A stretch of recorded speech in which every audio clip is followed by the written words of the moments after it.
n'abaperezida babiri mu biyaga bigari nk'uko nabivuze, ko nabonye nyine abamarayika bamanuka babiri bafite inkota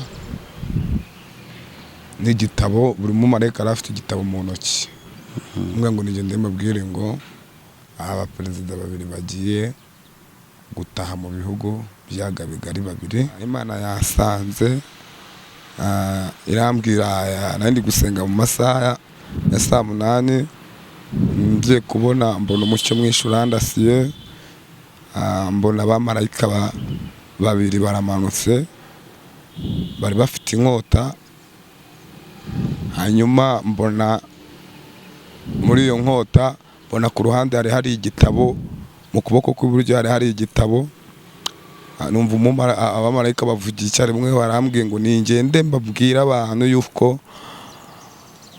babe maso basenge, bongera ibihe byo gusenga, kuko igihe atari iki ngiki cyo kudamarara, kubera yuko mu bihugu by'ibiyaga bigari hari abantu bakomeye babiri bagiye gutahamo. Nabonaga ari abageni.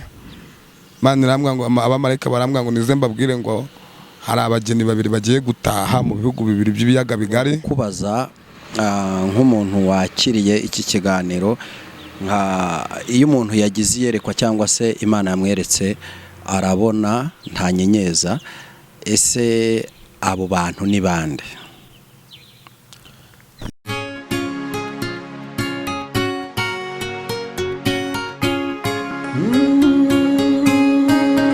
Emana we, Yesu we, ingoma yawe ni amamare. Yes, reka tubasuhuze kandi tubifurize amahoro y'Imana, umugisha Imana itanga ubane namwe aho muherereye hose, bari mu Rwanda, bari hanze y'igihugu cy'u Rwanda, mwese nimugubwe neza kandi mugubwe neza cyane. Uyu munsi twongeye kugira umugisha wo kubana n'umukozi w'Imana. Reka tumusabe kugira ngo adusohoze. Uraho neza? Uraho neza. Yes, ashimwe. Yes, nahimbazwe. Umeze neza? Ndaho ndashima Imana. Yego, ntabwo abantu bose barakumenya ahangaha, niyo mpamvu ngusaba kugira ngo ubanze utwibwire. Amazina yanjye nitwa Prophet Emmanuel. Urongerejweho gato? Nitwa Prophet Emmanuel. Yego. Ndi umukozi w'Imana cyangwa se ndi umwana w'Imana, kuko burya umukozi akazi kajya kageraho kakarangira. Yego. Ndi umwana rero w'Imana, ndi umwe mu buzukuru ba Aburahamu. Yego. Uri umwe mu buzukuru ba Aburahamu. Umuntu yakumva uvuga ngo nitwa Prophet Emmanuel, akibaza atese ni izina ryawe bwite cyako ka Prophet nakajyanye n'umurimo w'Imana? Nakajyanye n'umurimo w'Imana. Amazina yanjye bwite nitwa Hashakimana Emmanuel. Hashakimana Emmanuel, umuhanuzi w'Imana. Reka ngusabe kugira ngo usenge Imana mbere yuko dutangira ikiganiro. Iteka Mana nziza, uri Imana ivuga bigukomera, wategeka bikaba, wambaye gukomera hose, turagushimye turaguhimbaje, kuri Imana irebera hose icyarimwe, uri Imana ivuga kandi mu kiganza cyawe. Yobo yarabivuze ngo mu kiganza cyawe birashoboka ko havamo ibyiza, ariko bigashoboka ko nanone havamo ibibi. Nyiringa Imana, turagushimye ko watanze ingabo nyinshi zigatambuka ku buzima bwacu. Hari benshi bavuye mu mubiri, hari benshi bisasiye igitaka ndetse biyorosha ikindi, ariko twe ntitwabonetse muri abo. Ubuntu bwawe bwatujeho, izina ryawe nirihabwe icyubahiro. Turagushimye turaguhimbaje rero, tuguhaye ikaze na karibu, ngwino ubane natwe, kandi Data ugabanye umubare w'abarimbuka, wongere umubare w'abakizwa, urengere intore zawe, utanga imbaraga ndetse n'uburinzi n'ububyutse, ni mu izina ryawe Yesu, amen. Urakoze cyane, itanga imbaraga n'uburinzi mu izina rya Yesu Kristo, amena. Mukozi w'Imana, umeze neza? Kuri ndashima Imana, ariko mo gake. Urashima Imana mo gake? Urarwaye? Bimeze bite? Ndabona wagira ngo ufite intege nkeya. Ni ibintu mba ngenda marayika w'Imana bayamishuriye bikantera mu bwoba nyine. Urashyiraho mikoro neza kugira ngo nze kubasha kumva. Urayigeze imbere gutya? Nari mvuze ngo yego, ni ibintu mba nagiye mishurirwa bikaza kuntera mu bwoba. Kuko hari igihe twebwe Imana iba yarakoze ku maso, hari igihe dusenga Imana ikatwereka ibintu. Yego. bikaza kuduteramo ubwoba nyine tukikanga, ariko nta kindi, ahandi ndi muzima kandi ndakomeye muri Kristo. Nubwo umubiri umuntu w'inyuma ubona afite intege nkeya, ariko uw'imbere yambaye imbaraga. Yambaye imbaraga, niyo mpamvu waduhamagaye utubwira ko ufite message ushaka gutambutsa, ariko nanone ntabwo wayitambutsa ubabaye, kuko ishobora kuba wayibonye ukababara, ariko undi yayumva ntibimubabaze.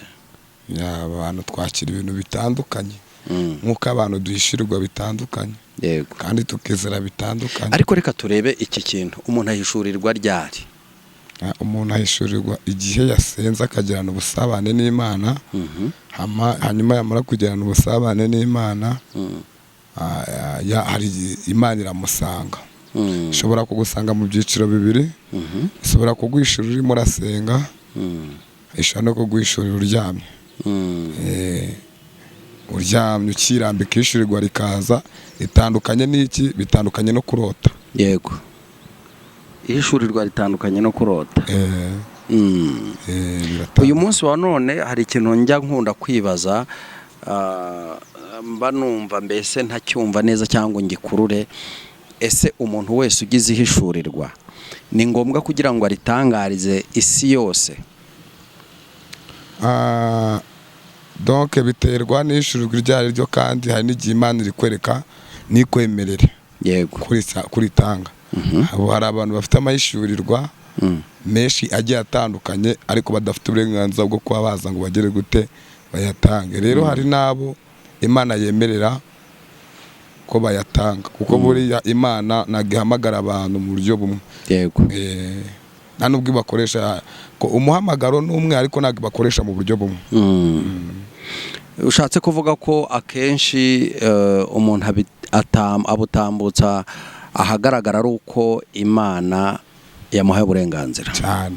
Jewe niko mbikora, sinzi bandi uko babikora, ariko ngiye maguruka Imana yampaye uburenganzira. Kumuririmbya 388 yaravuze ngo jya wumvira umwuka. Yego, umuntu utumvira umwuka si ukuvuga ko badahari binaniramana, ariko siko byakagenze. Yego, uyu munsi mbere yuko yenda nza kuguha umwanya kugira ngo utugezeho message Imana yaguhaye, nifuje nyine kugira ngo tubanze tuganireho gakeya. Abantu b'abakozi b'Imana bagira amayerekwa cyangwa se Imana ituma, ni nk'iki bakwiye kwitwararikaho cya mbere? Ikintu cya mbere bakwiye kwitwararikaho, bagomba kwera imbuto.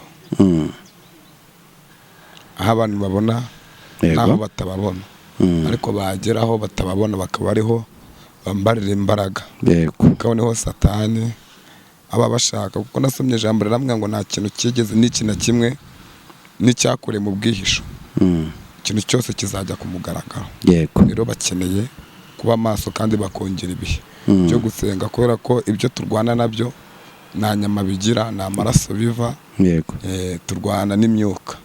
Rero nuko bakitwararika bagatenya icyaha n'igisa nacyo. Urakoze cyane. Reka nohe kukubaza ibintu byinshi cyane ko tutari buze no gutinda. Wambwiye ko ufite gahunda yo kujya mu masengesho, yo gukomeza gahunda yawe y'amasengesho. Reka ngusabe kugira ngo noneho utugezeho message Imana yaguhaye. Imana natarayitambutsa, akadusoma ijambo ry'Imana Imana nabwo yampaye. Turasoma mu Itangiriro ibice byo 6. Turasoma guhera ku murongo wa 17. Wadufasha kugira ngo tugabane? Reka tubafashe dusome mu izina rya Yesu. Amen. Nanjye dore nzazana umwuzure w'amazi mu isi, urimbure ibifite umubiri byose birimo umwuka w'ubugingo, ubitsembe hasi y'ijuru, ibiri mu isi byose bipfe. Ariko nzakomeza isezerano ryanjye nawe, uzinjirane muri iyo nkuge n'abana bawe n'umugore wawe n'abakazana bawe. Amen. Amen. Imana ibaho umugisha. aya ni amagambo Imana yabwiye Nowa ubwo Nowa Imana yari imutegetse kubaza inguge. Nowe yumvira Imana. Yumviye Imana rero Imana iramusanga iramubwira ngo nzatsemba inkozi z'ibibi nzazikuraho, yego, ariko abakiranutsi muzinjirana mu nguge. Rero bantu muduteze amatwi, igihe kirageze ngo mwibarize inguge kuko mutazi umunsi n'isaha, kubera ko turi mu nyongezo y'Uwiteka. Igihe kirageze ngo wasengaga rimwe asenge kabiri, wasengaga kabiri asenge gatatu. Mwambara imbaraga, mugwize imbaraga muri bintu bya Data wa twese Uwera wa Isiraheli. Na muhangu birimo wise ko hari icyo azi ntacyo abazi. Padiri yaravuze ngo komeza inzira watangiye wicika intege. Tumugereranya n'umuririmbyi wa 21 mu ndirimbo z'agakiza. Aravuga ngo turebe imbere dutegereze igitondo, yego, twiringire Imana yacu n'izakora n'ibitangaza. Mu by'ukuri iyo uje kureba usanga abantu barokotse uyu mwuzure ni abantu bubashye Imana. N'abantu bubashye Imana. Umuririmbyi wa 38 mu gakiza aravuga ngo ku kintu bawubaka iyo nguge urakora iby'ubupfapfa. Urumva abantu baramusekaga cyane bakabona ko ari umupfapfa, akavuga ati Uwiteka niwe wantumye gukora ibi ngibi kuko igihe kigiye kuzagera abujuje isi ibyaha bazarimburwa n'amazi y'umwuzuro. Ariko ngo nawe bakamubwira ngo dukwiye kwemera ibyo uvuga, tugomba kugira gute komeza mu byo kwineza. Bidakeye kabiri iby'Imana yavuze irabisohoza. Nari nshatse kuvuga ngo bidake nta mahoro y'umunyabyaha. Uzi ubwenge rero watabaza Imana, Imana ikagutabara, ukibariza inguge, Imana ikabana nawe, kubera ko umukiranutsi Imana imukiza amakuba, ariko umunyabyaha asubira mu kigwi cye. Niko Salomo yanditse. Rero mubazi inguge, ntago iri jambo dufite ubusobanuro bwinshi cyane, ahubwo ikinzanye aha ngaha ni ugutambutsa ibyo Imana yashyize ku mutima. Neno jambo yarima irambwa ngo mbabwire ngo mwibarize inguge, uba ukomeye ubazi inguge, uba woheje. Gusa ibyubahiro n'iby'abantu bari mu isi, icyubahiro gikomeye ni icy'Imana. Amen. Irahera hirengereye. Rero na rwego wageraho utakenera Imana.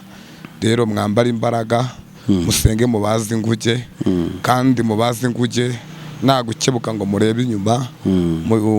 Uwo bita Mukaroti yarakebutse, ibyamubaye mwarabibonye, yahindutse inkingi y'umunyu. Rero namwe nimubaze kandi mukomeze inzira mwatangiye, nimucike intege, mutegereze igitondo, mwongere ibihe byo gusenga, mwongere ibihe byo gusenga, mutinye cyane igisa nacyo, mukure ibizira imbere y'amaso y'Uwiteka.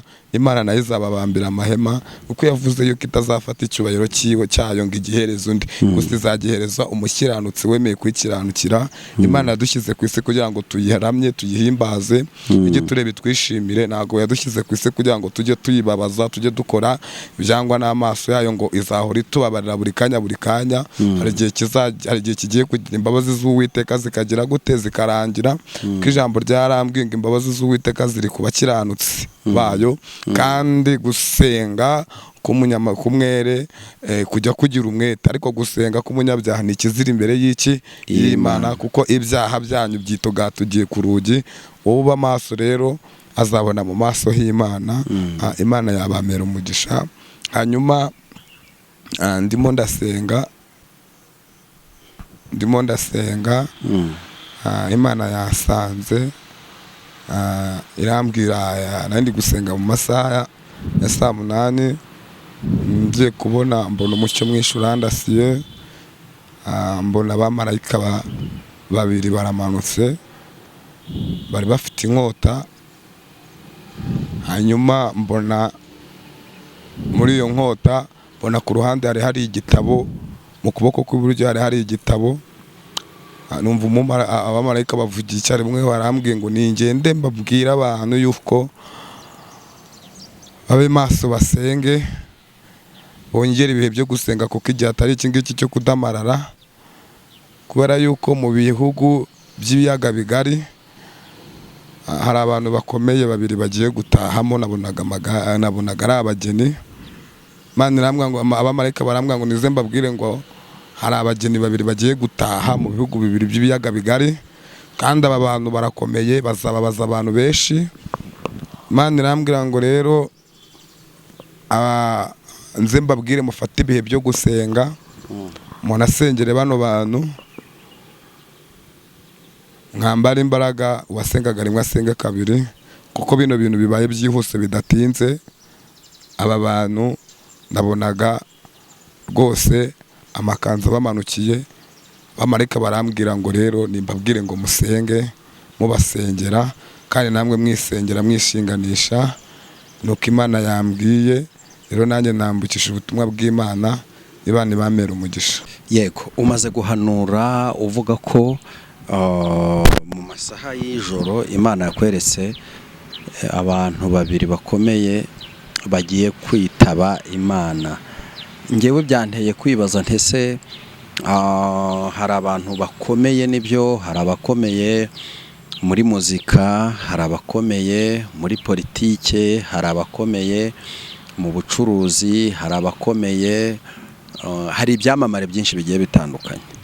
Abantu rero badukurikira bajya bakunda kubaza, atese kuki mutadusobanurira abo bantu ni abakomeye mu kindi bantu bwoko ki? Wabonye ari bimeze bite?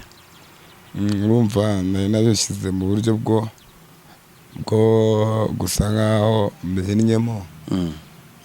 Ni abaperezida babiri mu biyaga bigari nk'uko nabivuze, ko nabonye nyine abamarayika bamanuka babiri bafite inkota n'igitabo, buri mumarayika afite igitabo mu ntoki.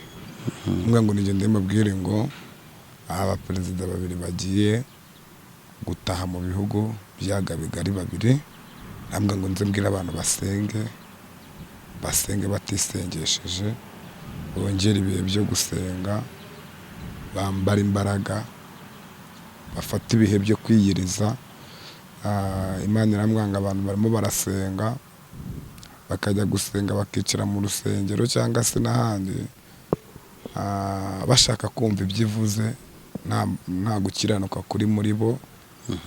Hanyuma ikindi, abantu ntibagikora amasengesho ngo biyirize, ukwezi kuratangira ukundi kugashira, abantu bemitse inda. Imana yambwira ngo bagarukire aho ngaho basenge, kandi banasengera aba bantu babiri nabo ubwabo bisengera bibareza inguge. Nuko nguko nabihawe. Nuko nguko wabihawe birumvikana, ariko se urasoza uvuga ngo abantu basenge, nibasenga izo mpfu zirakurwaho? Cyane, nibasenga izo mpfu zishobora kuvaho. Zishobora kuvaho kuko buriya mu buzima hari igihe umuntu akora ku mutima w'Imana, Imana bikayitera kwirahira. Ese ntabwo uzi ko Aburahamu yagerageje Imana, akayigerageza umwana we Isaka, Imana bikayikora ku mutima ikishakira igitambo. Rero nibasenga, ni ukuri bagasenga bakiranutse, Imana bwishakira igitambo. Umuntu ashoboye kwibaza ngo niba Imana yabikweretse, ni wowe ukwiye kubisengera gusa? Nanjye ngomba gusenga, ntabwo yabinyeretse ngo mbyicarane, nanjye yabimenye kugira ngo mbisengere, ariko inanigika kuza kubitambutsa kugira ngo ababasha ko nirenga mu bitugu nabo bagire gute, basenge. Cyane yuko gakiza ari ak'umuntu ku giti cye. Nanjye nshobora kukubaza nk'umuntu wakiriye iki kiganiro, iyo umuntu yagize iyerekwa cyangwa se Imana yamweretse arabona nta nyenyeza, ese abo bantu ni bande? Urakoze. Ntago abo bantu nabashije kuba nababona mu maso, gusa nabwiwe gutyo. Kandi buriya Imana iguhereza ibingana. Ongera ijwi. Buriya Imana iguhereza ibingana n'ibyo uzi ko uri bubashe gutambutsa. Rero njye nabibonye gutya, nabibwiye gutyo, yimbaza ngo ni bande, gusa abantu mutaba amaso murabona ikimenyetso byihuse, murabibona byihuse, ntabwo ari ibintu bitinze, bije vuba. Si ubwa mbere numvise ubuhanuzi bujya gusa n'ubwo ngubwo. Uyu munsi turabwirwa n'iki ko ari Imana yavuganye nawe atari uko wabyumvise ahandi? Ko twabonye abantu benshi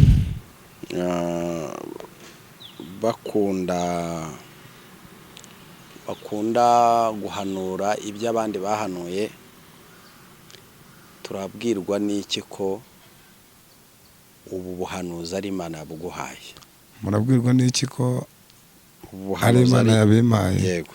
Nimba hari ababitambukije simbizi, kuko dutuwe turi abantu benshi cyane, ariko nanjye nababwiye ngo bidatinze murabona ikimenyetso. Nimudasenga murabona ikimenyetso, ariko nimusenga Imana yabasha kubikura. None urabona naje ahangaha gukina puraka, njye naje ari Imana intumye. Umuntu ashoboye kwibaza ko ari puranka. Oya, biragatsindwa. Biragatsindwa. Njyewe nsohoje icyo Imana yavuganye nanjye. Imana yakubwiye yuko abantu nibadasenga bizasohora ryari? Kuko wavuze ngo nibasenga irabihagarika. Baramutse badasenze byazasohora ryari? Ntabwo byarenze uyu mwaka wa 2025. Ko ni itariki yari yanditse ku gitabo rwose. Nibyo, ntabwo navuga byinshi ku muhamagaro cyangwa se ku butumwa Imana iba yahaye umuntu, kubera yuko ntabwo iba yabumuhaye turi kumwe. Gusa si ubwa mbere numvise ubu buhanuzi, bumaze iminsi busirikira cyane. Abadukurikiye basenge, kandi nanjye nsenge, nawe ubutambukije usenge, kuko buranja nkunda kubwira abantu ngo hashobora kubaho ikibazo yenda gikomeye, tukibwira ko kiri bufata umuntu umwe, ariko burya y'ikibazo cyagwiririye isi, buri wese bimugiraho ingaruka, kandi izo ngaruka ntabwo aba ari ingaruka nziza. Bityo rero abantu basenge, kuko gusenga nicyo cya mbere, no gukiranukira Imana. Gukiranukira Imana ni icya mbere. Reka tugana ku musozo, niba hari ikindi wakongeraho ucyongereho, nimba ari ntacyo kandi utambutse nimero yawe ya telefone kugira ngo umuntu wakwifuza gusengana nawe abe yakubona, nurangiza udusengera Imana. Icyo nakongeraho, ndabinginze bene data dufatikanye dusenge, tunasengera bano bantu cyane, kandi natwe twisengera. Ni byiza, bituzanira ibyiza, kandi dusenge dukiranuka. Nomero zanjye ni 0788 30 62 21 0. 0788 30 62 21 0. Nizo nomero zanjye.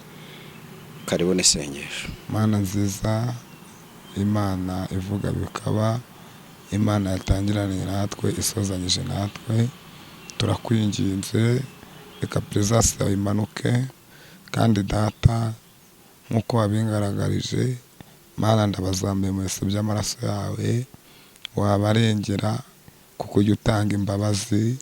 Nyiringabo Imana, wasuka ibihe mu bwoko bwawe, tugapfukama tukaguhamagara, kuko amavi wayaduhaye kugira ngo tuyapfukamishe, amajwi uyaduhereza kugira ngo tukuhamagare, amatwi uyaduhereza kugira ngo twumve, amaso uyaduha kugira ngo turebe. Nyiringabo Imana rero turakwinginze, reka Mwuka wawe wera amanuke mu ntore zawe, amanuke mu bana bawe, amanukire mu bakomeye. Mwuka wera amanukire mu boheje, mu bato no mu bakuru, kugira ngo umwuka wawe ube utuyobora. Nyiringabo Imana, tugenzuzwe nawe. Nyiringabo Imana, tukubere igikoresho wikorere. Turagushimye, turaguhimbaje ko ibyo wanshishijemo bigeze ku bana bawe, mu izina ryawe Yesu, amen.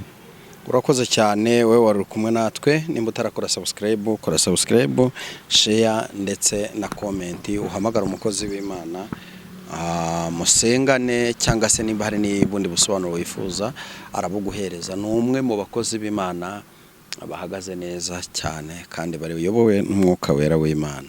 Urakoze cyane. Shalom.